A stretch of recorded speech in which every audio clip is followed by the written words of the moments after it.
कुछ इम्पोर्टेंट चीज़ें बतानी हैं आप लोगों को, ताकि परेशानी ना हो आप लोगों को। रेलवे ग्रुप डी से संबंधित हैं ये इम्पोर्टेंट चीज़ें। क्या है, सारी चीज़ें आज मैं डिटेल में बात कर लेता हूँ, क्योंकि कैंडिडेट बहुत ज़्यादा परेशान है। जैसे जाति प्रमाण पत्र हो गया, EWS हो गया, और भी सारी चीज़ें हैं जिनको लेकर के कैंडिडेट परेशान चल रहा है इस समय। तो इसलिए मैं बता देता हूँ आपको, सारी जानकारी दे देता हूँ। जानकारी से पहले जिस कैंडिडेट ने अभी तक चैनल सब्सक्राइब नहीं किया वो कैंडिडेट चैनल सब्सक्राइब कर लेगा और सदस्यों में वृद्धि करेगा, और मैक्सिमम लोग शेयर करेंगे इस वीडियो को, ताकि मैक्सिमम लोग जुड़ेंगे हमारे साथ, सही जानकारी आप लोगों तक पहुँचेगी। चलिए मैं सारी चीज़ें बता देता हूँ एक तरफ से। ये नोटिफिकेशन नंबर है 08112242024, ठीक है ना, शॉर्ट डिटेल है, नोटिफिकेशन नंबर ये है। आगे हम बात कर लेते हैं कि ग्रुप डी की वैकेंसी में कब से ऑनलाइन शुरू हुआ है और कैसे क्या क्या डॉक्यूमेंट लगने हैं, कितनी फ़ीस है, कैसे फ़ीस कम की जा सकती है, नहीं की जा सकती है। तो एप्लीकेशन आपका स्टार्ट हो गया 23/1/2025 को। लास्ट डेट आपकी है आपका 22/2/2025, ठीक है। पेमेंट की 24 तारीख रख दी गई है, और करेक्शन 25 फरवरी से 6 मार्च के बीच में अब किया जा सकता है। अभी ये डेट बढ़ भी सकती है यदि फॉर्म ज़्यादा नहीं पड़ा, ठीक है। जैसे कि अभी रेलवे टीचर के डेट बढ़ चुकी है, 17 फरवरी हो चुकी है, ठीक है। उसकी 6 फरवरी थी, 17 फरवरी हो गई, लेकिन इसकी भी बढ़ सकती है अगर फॉर्म कम पड़ा। वैसे फॉर्म काफ़ी मात्रा में बढ़ रहा है, इसलिए डेट बढ़ने के कम चांसेस हैं। जनरल OBC EWS की कितनी लगेगी? 500। यदि OBC वाला कैंडिडेट है तो क्या करेगा, इनकम सर्टिफिकेट बनवाएगा। अगर 50,000 से कम की बन रही है तो उसको लगा देगा, तो उसकी फ़ीस 250 हो जाएगी, ठीक है। अगर 250 फीस OBC वालों को करनी है तो क्या करना है, इनकम सर्टिफिकेट बनवाना है। क्या बनवाना है? इनकम सर्टिफिकेट 50,000 से कम बननी चाहिए, 50,000 से कम बननी चाहिए। 50,000 भी हो तब भी चल जाएगा, तो उसकी फ़ीस 250 हो जाएगी, ठीक है। क्लियर है? बाकी जितनी भी फीमेल है उनका 250 ही लगना है। एक चीज़ ध्यान रखेंगे, फीमेल कैंडिडेट कोई भी इनकम सर्टिफिकेट नहीं लगाएगी, और ST ST, ठीक है ना, और विकलांग कैंडिडेट कोई भी इनकम सर्टिफिकेट नहीं लगाएगा। क्लियर है? आगे देखते हैं। एज लिमिट जैसे आपको पता है, यदि कोई कैंडिडेट की एज 18 साल हो रही है और 18 से 36 साल के बीच में भर सकता है, ठीक है। इससे ज़्यादा वाला एज नहीं भर सकता। 18 साल से कम वाला नहीं भर सकता, और 36 साल से ज़्यादा वाला। 36 साल से ज़्यादा वाला कब भर सकता है मैं बता देता हूँ। यदि ST है, OBC है या SC है तो इनको छूट मिलेगी। इसको 3 साल, इसको 5 साल, इसको 5 साल, ठीक है ना। फीमेल को 3 साल, तो वो भर सकती है, ठीक है ना। 36 साल से अधिक मैक्सिमम एक्सपायर।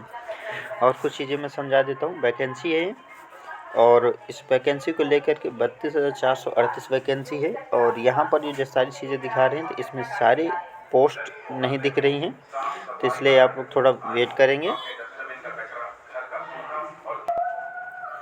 जैसे कि मैं बता रहा हूँ कि आप लोग ये जो वैकेंसी दिख रही है, इस वैकेंसी में यदि आपके पास ITI है तो लगा देंगे, नहीं है तो अब 32,438 पोस्ट है।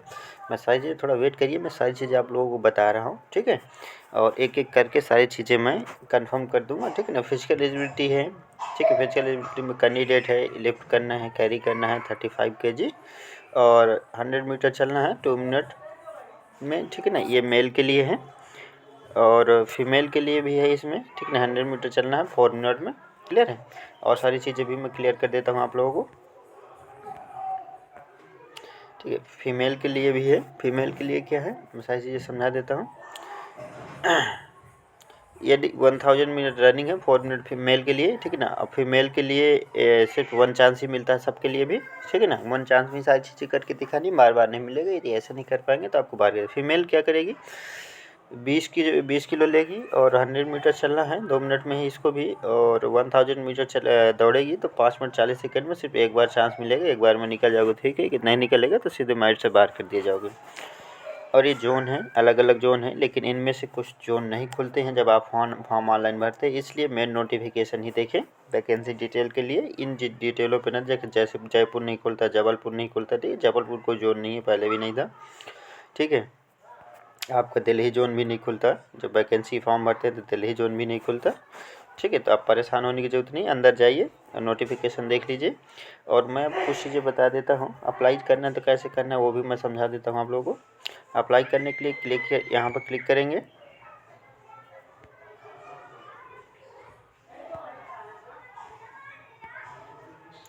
ठीक है। यहाँ पे क्लिक करेंगे, क्लिक करने के बाद आपको रेलवे का होम पेज खुल जाएगा, ऊपर होम लिखा रहेगा। यदि आप पुराने फॉर्मों को भर चुके हैं तो क्या करेंगे, एक क्रिएट आईडी लिखा होगा, क्रिएट लिखा होगा, एक ऑलरेडी, ठीक है ना, क्रिएट, ठीक है, अप्लाइड, ऑलरेडी अप्लाइड भी कर देंगे। जो एनटीपीसी का फॉर्म भरे हैं, सीआरपीएफ का सीआरपीएफ वाले भरे थे, ठीक ना, आरपीएफ वाला भरे थे, तो उसमें क्लिक करके आप मोबाइल नंबर डाल देंगे, पासवर्ड डाल, लॉगिन हो जाएगा। फॉर्म भरा जाना है, कुछ चीज़ें अपडेट करनी है, इसके बाद फॉर्म सबमिट करवा देना है, ठीक है। चलो मैं अब कुछ चीज़ें बता देता हूँ आप लोगों को। जो मेन चीज़ें हैं कि आप लोग कास्ट सर्टिफिकेट को लेकर के बहुत ज़्यादा चिंतित हैं, तो मैं वो सारी चीज़ें आपको समझा देता हूँ, किस पैरा में क्या बताया गया है, ठीक है। तो मैं अब सारी चीज़ें आप लोगों को मेन पॉइंट समझा देता हूँ। अब क्या कह रहा है ये, कास्ट सर्टिफिकेट को लेकर के समझ लीजिए थोड़ा, ठीक है। देखो, ओबीसी नॉन क्रीमी लेयर के बारे में कर रहा है, ठीक है। ये पैरा नंबर बता रहा है कि इतने वाले पैरा नंबर से, ठीक है ना, जो 8/9/1993 को एक कमेटी बनाएगी, उस कमेटी के अकॉर्डिंग ही होना चाहिए। कब के बाद का होना चाहिए, 2017 के बाद का होना चाहिए। लेकिन यहाँ पे एक ये कह रहा है सबमिशन ऑफ द एप्लीकेशन, ठीक है ना, ये नहीं कि यदि आपको चाहिए तो इसके बाद का ही होना चाहिए। लेकिन कुछ चीज़ें इसमें और भी कह रहा है, जैसे कि मैं आप लोगों को दिखा दूँ, तो इसलिए आप लोग कोशिश करिए कि फॉर्म सबमिट कराने से पहले कि न्यू सर्टिफिकेट बनवा कर ही इसको सबमिट कराइएगा, ठीक है। मैं एक पैरा नंबर मैं आपको बता देता हूँ, पैरा नंबर कहाँ गया यार। लेकिन अभी तक जिस कैंडिडेट ने, क्योंकि ईडब्ल्यूएस के लिए भी वहाँ पर इंस्ट्रक्शंस है, इसलिए मैं सोच रहा हूँ दोनों को साथ में समझा दें ताकि आप लोगों को कोई परेशानी ना हो।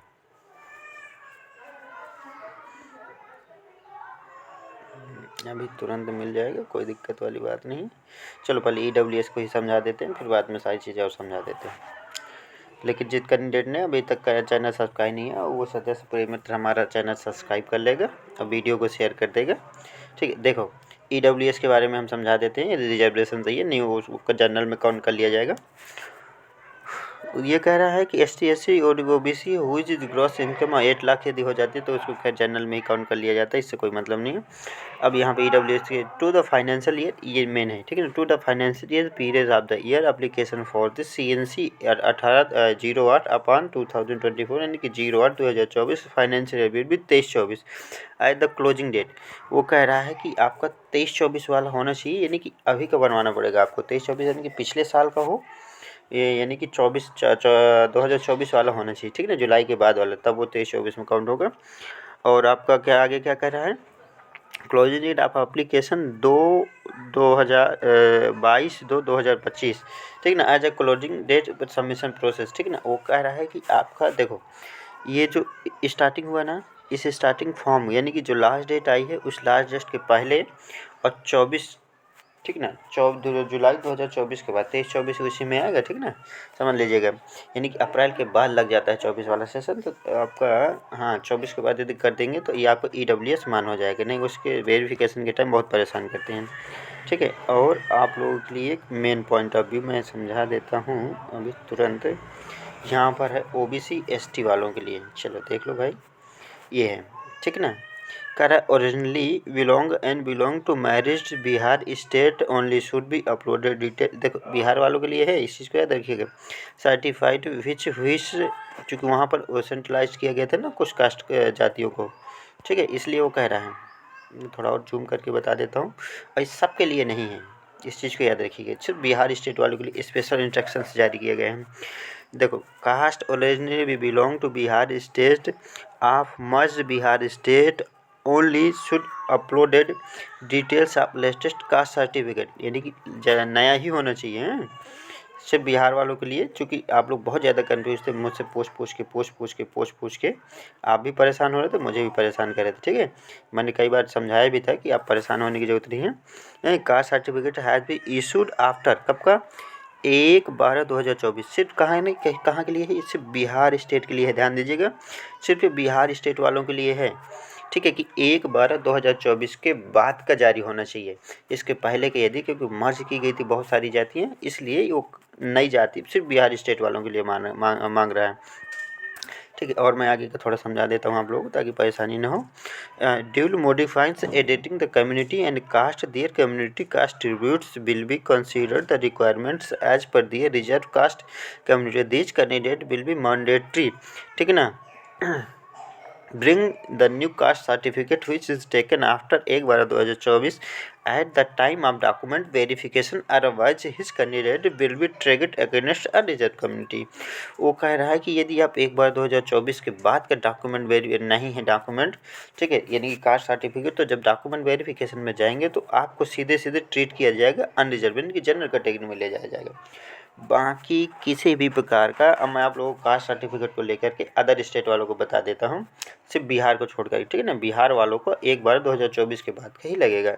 बाकी जो अदर स्टेट वाले हैं, यूपी हो गया, एमपी हो गया, ठीक है ना, बाकी जितने राज्य हैं सिर्फ बिहार को छोड़ करके 2017 के बाद वाली कोई भी जाति प्रमाण पत्र हो वो लगा सकता है, कोई दिक्कत नहीं उसमें, क्योंकि इसने कह भी रखा है कि 2017 के बाद वाली होनी चाहिए, ठीक है। ये इम्पोर्टेंट जानकारी थी। क्लियर है? मुझे उम्मीद करता हूँ कि आप लोगों को जो मैंने जानकारी दी है जाति प्रमाण पत्र को लेकर के, अब आप लोग कंफ्यूज नहीं होंगे। तो आप सभी मेंबर्स हमारे मेंबर्स बनने का प्रयास करेंगे, यानी कि चैनल हमारा सब्सक्राइब कर लेंगे और वीडियो शेयर कर लेंगे, क्योंकि जानकारी इम्पोर्टेंट है। यदि हाँ, और किसी प्रकार की आप लोगों को क्वेरीज है, लगता है कि आप लोगों को कोई दिक्कत आ रही है इन सब डॉक्यूमेंट को लेकर के, तो आप हमसे पूछ सकते हैं, ठीक है। ये देखो, इसमें मैं दोबारा से दिखा देता हूँ कि जाति प्रमाण पत्र कब के बाद का होना चाहिए अदर स्टेट वालों का, ठीक है। सिर्फ बिहार वालों को मैंने बताया 13/9/2017 के बाद वाला यदि है कोई भी स्टेट का है तो उसकी जाति मान्य है, उसमें कोई दिक्कत नहीं है। देखो सबमिशन सब ऑनलाइन है, और 22/2/2025 के पहले का होना चाहिए और 13/9/2017 के बाद का डॉक्यूमेंट होना चाहिए, वो लगा सकता है, उसमें कोई दिक्कत नहीं है। और यदि ओबीसी कैंडिडेट है तो ओबीसी कैंडिडेट को इनकम सर्टिफिकेट बनवाने का प्रयास करेगी, 50,000 का बन जाए या इससे कम का बन जाए तो आपकी सीधे सीधे 250 रुपये फीस कटेगी, आप लोग इसको डायरेक्ट फ़ायदा मिलेगा, ठीक है। क्लियर है? उम्मीद करते हैं जानकारी पसंद आई होगी।